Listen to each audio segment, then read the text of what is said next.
Hi guys, कैसे हो आप सब। तो मार्केटिंग क्लास 12 के यूनिट 3 का सेशन 4 आज इस वीडियो में शुरू करने वाले हैं। तो ये आपका इंपॉर्टेंट टॉपिक है, factors affecting the selection of the channels of distribution. तो बड़ी तरीके से आपको इस वीडियो में सब कुछ समझ आने वाला है। मैंने आप सबके लिए यहाँ पे नोट्स बना के रखे हैं, तो उससे मैं आपको अच्छी तरीके से समझाने वाला हूँ। और इस वीडियो को आप ना यार 1.5x स्पीड में देखना है, ठीक है। जैसे फास्ट स्पीड में देखना 1.5x में, ताकि आपका सिलेबस और ये जो वीडियो है जल्दी से कवर हो जाए और आपको सब कुछ बढ़िया तरीके से जल्दी से समझ आ जाए। आपका एक्सपीरियंस भी बढ़िया रहेगा, ठीक है। तो स्टार्ट करते हैं अपनी वीडियो को। और इससे पहले जो दूसरे सेशन थे वो आपको यहाँ पे आई बटन पे आपको दिख रहे होंगे, ठीक है। और नीचे डिस्क्रिप्शन में आपको लिंक भी मिल जाएगा, उनको जरूर आप चेक कर लेना। और पूरी प्लेलिस्ट 1.5x स्पीड में या फिर 2x स्पीड में आप फास्ट स्पीड में जल्दी से कवर कर लेना। सिलेबस बढ़िया तरीके से आपको यहाँ पे कवर होने वाले, फुल मार्क्स आपके आने वाले हैं, ठीक है। तो चैनल से कनेक्टेड रहना, आपका अपना चैनल आज समझो। तो स्टार्ट करते हैं अपनी वीडियो को। तो यहाँ पे क्या है, एक जो प्रोड्यूसर है, ये जो मैन्युफैक्चरर है, वो यहाँ पे गुड्स को प्रोड्यूस कर लेता है। उसके बाद वो उसको डिस्ट्रीब्यूट करना होता है कंज्यूमर्स तक, ठीक है। अब वो जो डिस्ट्रीब्यूट करने में उसको एक एप्रोप्रिएट चैनल ऑफ डिस्ट्रीब्यूशन यहाँ पे सिलेक्ट करना पड़ता है, ठीक है। तो उसको सिलेक्ट करने में कुछ फैक्टर्स यहाँ पे अफेक्ट करते हैं, कुछ इन्फ्लुएंस करते हैं उसके डिसीजन को, कि मैं किस तरीके से एक यहाँ पे चैनल चूज करूंगा डिस्ट्रीब्यूशन के लिए, जो यहाँ पे कंज्यूमर तक बढ़िया तरीके से यहाँ पे सामान पहुंचाएगा, ठीक है। तो ऑप्टिमाइज करने के लिए मूवमेंट को मार्केट में, ठीक है, कि मार्केट में किस तरीके से बढ़िया तरीके से हमारे यहाँ पे सामान पहुंचेगा। तो उसके लिए यहाँ पे कुछ फैक्टर्स अफेक्ट करते हैं उसके डिसीजन को। वो उन्हीं फैक्टर्स को हम यहाँ पढ़ने वाले हैं, वो डिसीजन किन किन चीज़ों से यहाँ पे अफेक्ट हो सकते हैं और किन किन चीज़ों से रिलेटेड हो सकते हैं, कि वो अच्छे से सोच विचार करेगा। तो वो क्या क्या चीज़ें, जैसे प्रोडक्ट से रिलेटेड और बाकी सब चीज़ों से रिलेटेड, होलसेलर से और रिटेलर से रिलेटेड, तो वो हम आगे बढ़ते हैं। अभी नंबर 1 पे क्या है, प्रोडक्ट से रिलेटेड। तो देखो यहाँ पे क्या है आपका number 1, factors pertaining to the product. तो पर्टेनिंग का मतलब है रिलेटेड, ठीक है। तो कोई भी बच्चा यहाँ पे परेशान होता है ना, इसका मतलब है रिलेटेड। जैसे factor related to the product, product से रिलेटेड कौन कौन से फैक्टर है जिनको वो दिमाग में रखेगा और डिसाइड करेगा कि हमें ऐसे सोच के करना है, और हम आगे इस हिसाब से चैनल्स ऑफ डिस्ट्रीब्यूशन अपने सेलेक्ट करेंगे, ठीक है। तो नंबर 1 क्या है यहाँ पे, हमारा जो नेचर है और करेक्टरिस्टिक्स है प्रोडक्ट्स की, वो बहुत इंपॉर्टेंट रोल यहाँ पे प्ले करता है डिस्ट्रीब्यूशन में, ठीक है, कि हमें किस तरीके से डिस्ट्रीब्यूट करना है। नंबर 1 क्या है यहाँ पे, प्राइस ऑफ द प्रोडक्ट। तो प्रोडक्ट का अगर प्राइस यहाँ पे लोअर होगा, ठीक है, अगर कम प्राइस रखा है प्रोडक्ट का, तो लॉन्गर चेन होगी, यहाँ पे बहुत सारे इंटरमीडिएट हो सकते हैं बीच में हो उसके। और अगर हाइयर प्राइस है, तो जो मैन्युफैक्चरर है वो यहाँ पे डायरेक्टली ही सेल कर रहा हो सकता है, ठीक है। प्रोड्यूसर जो है वो कंज्यूमर को हो सकता है कि डायरेक्टली सेल कर रहा हो खुद से ही। देखो आगे बढ़ने से पहले एक बात है कि जैसे अगर मैं आगे वीडियो में इंटरमीडिएट वर्ड यूज करूं, तो उसका मतलब यही है कि जैसे डिस्ट्रीब्यूटर हो गया, यहाँ पे आपका होलसेलर हो गया, रिटेलर हो गया, एजेंट्स वगैरह हो गया, या फिर जो भी लोग होते हैं जो यहाँ पे स्टार्टिंग से लेके एंड तक लोगों तक सामान पहुंचाते हैं या फिर सामान बिकवाने में मदद करते हैं, लोगों तक पहुंचाने में मदद करते हैं, वो सब इसी एक वर्ड के अंदर मिडल मैन होते हैं, वो सब उसी इस वर्ड के अंदर आ जाएंगे, ठीक है। तो जब भी मैं बोलूँ तो आपके माइंड में एक इमेज बननी चाहिए कि हम किन की बात कर रहे हैं, कि वो कोई भी हो सकता है बीच का, जो लोगों तक सामान पहुंचाने में मदद करे, ओके। तो यहाँ पे अब अगला पॉइंट क्या है, पेरिशेबिलिटी, कि पेरिशेबल गुड्स हैं अगर, तो यहाँ पे हम इंटरमीडिएट्स को कम रखेंगे, मिडल मैन अपने कम रखेंगे, ताकि स्पॉइलेज ना हो। जैसे अगर हम बहुत सारे लोग चुन लेंगे, अब ये इसको पहुंचाएगा वो उसको पहुंचाएगा, इतनी देर में तो सामान ही खराब हो जाएगा। तो फिर हम यहाँ पे क्या करेंगे, डायरेक्ट रिटेलर्स जैसे होते हैं वो डायरेक्ट यहाँ पे रिटेलिंग करते हैं, बिल्कुल ठीक है, मतलब डायरेक्ट सामान बेच देगा। बेकर्स होते हैं आपके यहाँ पे, डेयरी होती है आपकी, डेयरीज होती है, तो वो क्या करते हैं यहाँ पे, अपने यहाँ पे उन्होंने सामान बनाया और खुद ही वो बेच आते हैं लोगों को, या फिर जैसे डिलीवरी कर देते हैं, फिर लोग उनसे डायरेक्ट उन्हीं से ही खरीद लेते हैं। वो यहाँ पे बीच के लोगों को नहीं ऐड करते, ओके। बेकर्स वगैरह होता है, केक वगैरह आपका, ठीक है, समझ रहे हो आप इजीली। अब अगला क्या है यहाँ पे, साइज एंड वेट। तो प्रोडक्ट का क्या साइज है, क्या वेट है। अब जैसे यहाँ पे लार्ज और हैवी प्रोडक्ट्स है, वो यहाँ पे जैसे इंडस्ट्रियल इक्विपमेंट्स है आपके, तो वो क्या कैसे सोल्ड करा जाएगा उन्हें directly by the producer to minimise handling. अब यहाँ पे मान लो एक बहुत बड़ी सी मशीन है, अब एक मैं मशीन बनाता हूँ, ठीक है। अब मेरे को आपको मशीन पहुंचानी है अगर, तो मैं ये थोड़ा ना कि मैं बीच बीच के जैसे 10-15 लोग ढूंढ के लाऊंगा, भाई तो आगे बिकवा दे आगे मैं खुद आपको मशीन भेजने आऊंगा, बीच में कोई खराब कर दे तोड़ दे तो फिर काम खराब हो जाएगा। मतलब मेरे को ये है कि मेरा प्रोडक्ट सही तरीके से आप तक पहुंचे, क्योंकि इतना बड़ा आप इतने सारे पैसे दे रहे हो मेरे को एक बड़ी सी मशीन के। कार लेने जाते हो आप, डायरेक्ट कार आपको कंपनी ही सोल्ड करती है, जैसे वहीं से आपको डायरेक्टली मिलती है। तो ऐसी बड़ी बड़ी चीज़ें होती हैं, वो ज़्यादातर वो यहाँ पे डायरेक्टली ही सेल होती हैं, ठीक है। तो ये भी आ गया यहाँ पे कि इसमें किस हिसाब से हो रहा है, इसमें भी यहाँ पे चैनल जो है वो छोटा चैनल है, ओके। तो यहाँ पे नंबर 1 पे क्या था, हाइयर प्राइस, और हाइयर प्राइस में यहाँ पे लोअर छोटा चैनल। पेरिशेबिलिटी, अगर पेरिशेबल गुड्स है तब भी लोअर चैनल, यहाँ पे मतलब एक छोटा चैनल रख रहे हैं, स्मॉल चैनल। और यहाँ पे साइज और वेट के, अगर ज़्यादा बड़ा साइज है, बड़ा कुछ प्रोडक्ट है, तो भी फिर हम यहाँ पे स्मॉल चैनल अपना रखेंगे। और अगला क्या है, टेक्निकल नेचर। अगर प्रोडक्ट का नेचर जो है टेक्निकल है, जैसे कि उसको यहाँ पे इंस्ट्रक्शंस की ज़रूरत है, जैसे इलेक्ट्रॉनिक्स हो गया आपका, जिसमें काफ़ी कम इंटरमीडिएट हमें ज़रूरत पड़ती है, ठीक है। तो उसमें क्या है कि एक प्रॉपर हम कस्टमर को एजुकेशन दे पाए, ठीक है। तो इलेक्ट्रॉनिक जैसे प्रोडक्ट्स होते हैं उसमें फ्यूअर इंटरमीडिएट्स की ज़रूरत पड़ती है, ताकि हम लोगों को प्रॉपर्ली एजुकेट कर पाएँ और इंस्ट्रक्शन प्रॉपर्ली दे पाएँ, ठीक है? तो अब अगला क्या है यहाँ पे, जो कुछ प्रोडक्ट्स जैसे ऑर्डर पे मँगाए जाते हैं या फिर स्पेशली बनवाए जाते हैं, तो कस्टमाइज़्ड प्रोडक्ट्स हो गए, जो स्पेशली बनवाए गए, वो यहाँ पे प्रोड्यूसर डायरेक्टली उसे सेल करता है, ओके? और अगर कुछ नॉर्मल प्रोडक्ट्स हैं जो जिसमें ज़्यादा स्टैंडर्ड है, जैसे नॉर्मल है, एक स्टैंडर्ड सेट कर दिया, जैसे इस हिसाब का प्रोडक्ट है, ये इस टाइप का प्रोडक्ट है, वो यहाँ पे उसमें कई सारे मिडलमैन भी हो सकते हैं, ओके? अगर मतलब स्पेशल है तो अलग और नॉर्मल है तो अलग। नॉर्मल वाले में ज़्यादा सारे लोग ऐड होंगे और स्पेशल वाले में कम लोग, मतलब डायरेक्टली सेल हो रहा है वो। और अगला क्या है, आफ्टर सेल सर्विस। अब प्रोडक्ट को ये भी देखना है कि आफ्टर सेल सर्विस कौन देगा। अब products that require after sale service support may be वो यहाँ पे सेल करें यहाँ पे डायरेक्टली या फिर ऑथराइज्ड एजेंट्स के थ्रू, ठीक है? जो कि यहाँ पे प्रोवाइड कर सकते हैं एक नेसेसरी सर्विस, जो नेसेसरी सर्विस हमारी ज़रूरी सर्विस यहाँ पे प्रोवाइड कर सकते हैं, हम उन्हीं लोगों को बीच में ऐड करेंगे।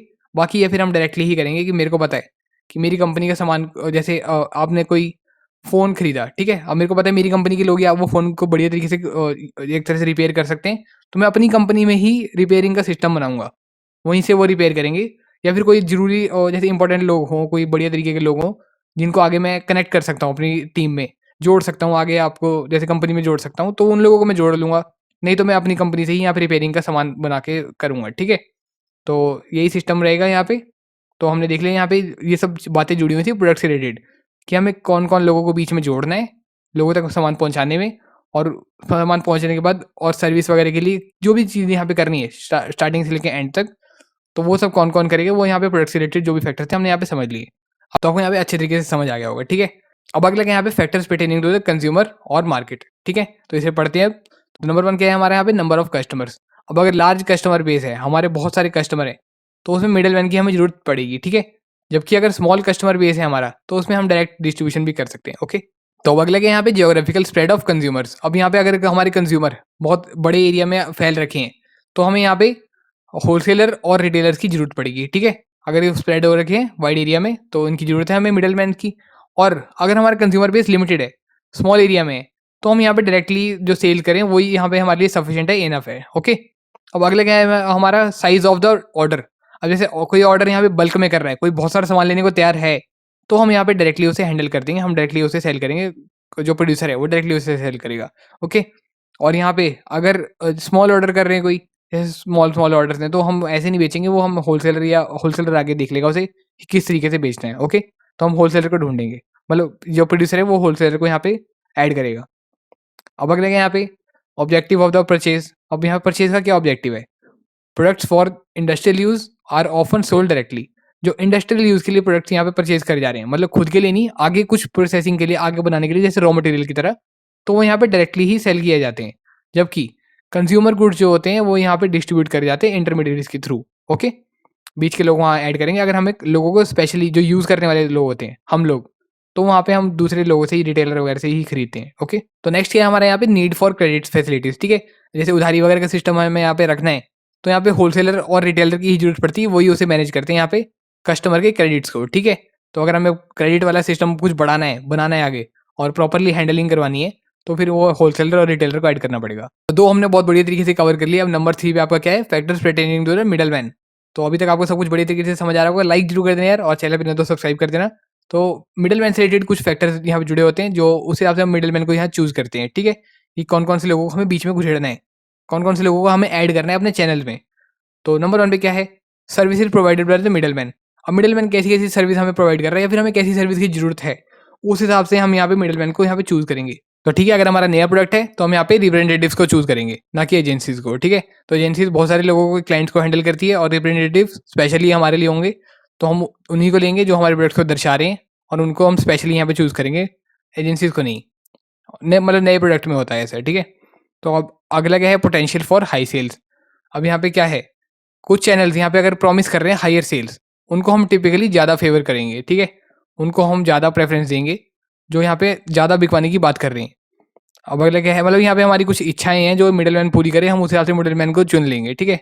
या मतलब इतना ज़्यादा नहीं सेल करना, या इस तरीके से सेल करना है, मतलब जो भी कुछ टर्म्स होते हैं, कुछ किसी कंपनी ने बना रखा है, हम इस चीज़ को ऐसे सेल करेंगे, ऐसे नहीं करेंगे, या इस चीज़ में हम इतना डिस्काउंट नहीं देंगे, और हो सकता है मिडलमैन डिस्काउंट दे रहा हो, तो इतना भी नहीं करना। जैसे-जैसे बिज़नेस बताएगा, जैसे-जैसे प्रोड्यूसर जो है वो बताएगा, वैसे-वैसे ही मिडलमैन उसको मान के चले और वैसे ही उस तरीके से ही सेल करे, उस तरीके से ही कस्टमर तक पहुँचाए, और मतलब पूरा सेल्स करे, उस तरीके से प्राइसिंग करे, तो वो उस हिसाब से भी हमें यहाँ पे मिडल मैन देखना है कि वो मानने वाला बंदा है भी है कि या फिर अपनी मर्जी करने वाला है वो, ठीक है।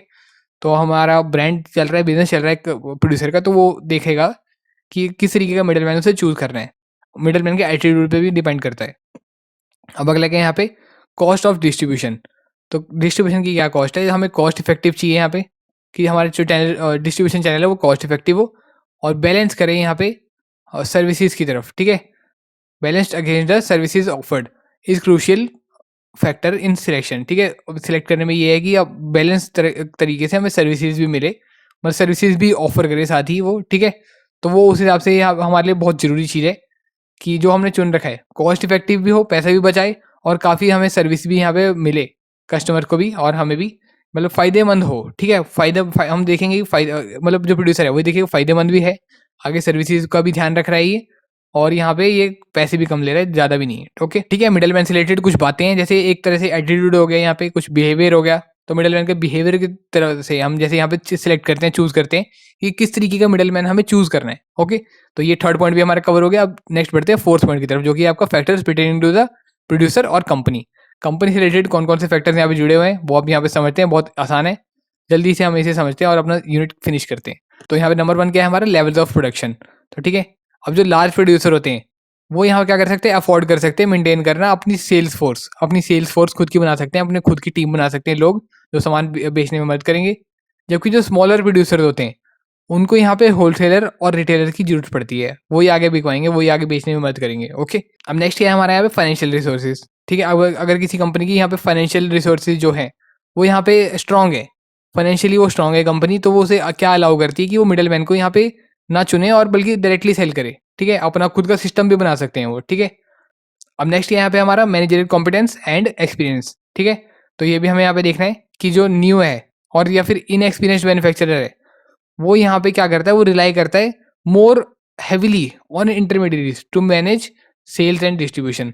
अब एक नया बंदा जो आया है, नया मैन्युफैक्चरर है जो नया सामान बनाने वाला है, वो यहाँ पे ज़्यादा डिपेंड रहेगा यहाँ पे इंटरमीडिएट्स की तरफ सेल्स और डिस्ट्रीब्यूशन करने में, ठीक है। तो फोर्थ भी हमने बढ़िया तरीके से कवर कर लिया। अब लास्ट हमारे क्या है यहाँ पे, अदर फैक्टर्स, बाकी कौन से फैक्टर्स यहाँ पे बचते हैं तो उनको देख लेते हैं। कुछ एडिशनल फैक्टर्स भी होते हैं जो कि यहाँ पे अफेक्ट करते हैं डिस्ट्रीब्यूशन चैनल को यहाँ पे सिलेक्ट करते टाइम, ठीक है। तो अगला क्या यहाँ पे हमारा, डिस्ट्रीब्यूशन चैनल्स ऑफ कॉम्पिटिटर्स। अब कॉम्पिटिटर का क्या डिस्ट्रीब्यूशन चैनल है यहाँ पे, वो यहाँ पे बहुत इंपॉर्टेंट यहाँ पे रोल प्ले करता है, तो इंपॉर्टेंट है इसे कंसीडर करना, ठीक है। कि यहाँ पे जो डिस्ट्रीब्यूशन स्ट्रेटेजीज है कॉम्पिटिटर की क्या है वो, ताकि हम भी कॉम्पिटिटिव रहें और कॉम्पिटिटर से बेटर ही मतलब सेल कर पाएँ, कॉम्पिटिटर से डाउन ना हो, हमारा बिजनेस पीछे ना रहे, हम भी कुछ बढ़िया तरीके से यहाँ पे सेल करें, ठीक है, बढ़िया तरीके से लोगों को सामान पहुँचाएँ। तो उसका भी ध्यान रखना है कि कॉम्पिटिटर क्या यहाँ पे फॉलो कर रहा है स्ट्रेटेजीज। अब अगला यहाँ पे सोशल व्यू पॉइंट। तो इसमें क्या है, social respective on distribution methods में ऑल्सो इम्पैक्ट चैनल चॉइसेस, ठीक है। अब जैसे सोशल, हमें सोसाइटी का भी ध्यान रखना है, समाज का भी ध्यान रखना है और लोगों का भी, कि यहाँ पे लोगों का क्या यहाँ पे नज़रिया है डिस्ट्रीब्यूशन मेथड्स में, ठीक है। तो ये भी इम्पैक्ट करता है चैनल और चॉइसेस में, ठीक है। तो सोशल, हमें इसका भी ध्यान रखना है इसमें, सोशल फैक्टर आपका। लास्ट के यहाँ पे फ्लेक्सिबिलिटी टू चेंज। तो यहाँ पे फ्लेक्सिबिलिटी भी होनी चाहिए, जैसे अगर मैंने कोई मिडल मैन चूज़ कर भी लिया तो मैं उसे चेंज या रिप्लेस जरूर कर पाऊँ, ठीक है। अगर मेरे को जरूरत पड़े तो प्रोड्यूसर जो है वो उसे यहाँ पे चेंज कर पाए, तो ये फ्लेक्सिबिलिटी होनी चाहिए, ठीक है। तो ये सब बातों का भी वो ध्यान रखेगा और बाकी जो मेन 4 पॉइंट्स हैं उनका तो वो पूरा अच्छे तरीके से ध्यान रखेगा कि जैसे नंबर 1 कि आपके यहाँ पे प्रोडक्ट किस हिसाब से है, जैसा प्रोडक्ट है उस हिसाब से वो यहाँ पे काफ़ी सारी चीज़ों का ध्यान रखेगा कि उसको मिडल मैन की ज़रूरत है कि नहीं, या फिर उसने डायरेक्टली सेल करना है। और यहाँ पे कंज्यूमर और मार्केट के हिसाब से भी वो देखेगा कि कैसा कंज्यूमर बेस है, कितने कितने लोगों को उसने यहाँ पे सामान बेचना है, तो उस हिसाब से भी उसका यहाँ पे एक अफेक्ट करेगा कि उसने यहाँ पे इंटरमीडिएट्स को ऐड करना है कि नहीं, या फिर खुद डायरेक्टली वो सेल कर सकता है, ठीक है, अगर मतलब स्मॉल लेवल पे हो वो। और अगला क्या है यहाँ पे जो फैक्टर रिलेटेड है मिडल मैन से रिलेटेड, कि मिडल मैन कैसा सा है, हमें किस तरीके का बंदा चूज करना है और या फिर क्या हमारी रिक्वायरमेंट्स है जो वो फुलफिल करे, तो मिडल मैन को हमें यहाँ पे जरूर देखना है, ठीक है। और फोर्थ क्या है यहाँ पे कि प्रोड्यूसर या कंपनी, ठीक है। तो कंपनी से रिलेटेड भी काफ़ी सारे फैक्टर्स होते हैं, जैसे कोई किसकी कितनी बड़ी कंपनी है, बड़ी कंपनी छोटी कंपनी, कैसे उसके फाइनेंशियल रिसोर्सेज हैं, और या फिर उसके अंदर मतलब कितनी कैपेबिलिटी है, कितनी पावर है, मतलब या फिर नया बिजनेस है, पुराना बिजनेस हो गया, तो जैसे भी हमें करना है वो भी उससे भी फ़र्क पड़ता है, ठीक है। तो मतलब काफ़ी टाइम से अगर एस्टेब्लिश्ड है तो वो है। और लास्ट क्या है हमें हमारा एडिशनल फैक्टर्स जो है, तो वो क्या है, एक्सटर्नल फैक्टर्स हैं एडिशनली, तो जैसे यहाँ पे कॉम्पिटिटर का क्या डिस्ट्रीब्यूशन चैनल है, और सोशली क्या यहाँ पे व्यू पॉइंट है कि सोशल पर्सपेक्टिव क्या है, ठीक है। और लास्ट की फ्लेक्सिबिलिटी, कि हमें अगर चेंज करना हो, रिप्लेस करना हो तो फ्लेक्सिबल रहे। तो ठीक है, मैं होप करता हूँ आपको बढ़िया तरीके से सब कुछ समझ आ गया होगा। अब एक कंक्लूजन यहाँ पे देख लेते हैं कि यहाँ पे selecting right channel distribution involves comprehensive analysis. एक कॉम्प्रिहेंसिव एनालिसिस होना चाहिए प्रॉपर तरीके से। ये सब इतने सारे पॉइंट्स को जरूर यहाँ पे नज़र में रखना चाहिए, कि जरूर गौर करना चाहिए कि किस तरीके से हमें यहाँ पे चूज करना है और कौन कौन सी चीज़ें यहाँ पे अफेक्ट करती हैं एक डिस्ट्रीब्यूशन के चैनल को, ठीक है। तो यहाँ पे प्रोडक्ट के कैरेक्टरिस्टिक्स हो गए, मार्केट कंडीशन होगी, मिडल मैन की क्या सर्विसेज वो प्रोवाइड कर रहा है, ठीक है। और यहाँ पे रिसोर्सेज हो गए आपके, और जो एक्सटर्नल फैक्टर हैं जैसे कि हमने देखा यहाँ पे कॉम्पिटिटर और सोसाइटल एटीट्यूड्स, ठीक है। तो इन सब बातों का भी जरूर यहाँ पे ध्यान रखना है, ठीक है। बहुत बढ़िया तरीके से मैंने आपको इस वीडियो में समझाया है, तो आपको सब कुछ अच्छे से समझ आ गया। लाइक कर देना, साथ ही चैनल पे नए तो सब्सक्राइब कर देना, और बताना कि आपको वीडियो कैसी लगी कमेंट में। कुछ पूछना चाहते हो, बताना चाहते हो, वो भी कमेंट करके पूछ सकते हो। बाकी अगर वीडियो में कुछ भी आपको नहीं अच्छे से अभी समझ आ रहा है, या कुछ भी आपको यहाँ पे अलग लग रहा है, तो आप इस वीडियो को एक बार दोबारा से देख लेना फास्ट स्पीड में, आपको सब कुछ प्रॉपर्ली समझ आ जाएगा। तो लाइक कर देना, चैनल पे नए तो सब्सक्राइब कर देना, और प्लेलिस्ट को चेक कर लेना, डिस्क्रिप्शन में लिंक दे दूंगा मैं, ठीक है। वहाँ पे आपको सारी वीडियोस, सारी प्लेलिस्ट आपको मिल जाएंगी। तो मिलते हैं गाइस अगली वीडियो में। Bye bye guys, fourth unit के साथ मिलते हैं। Bye bye.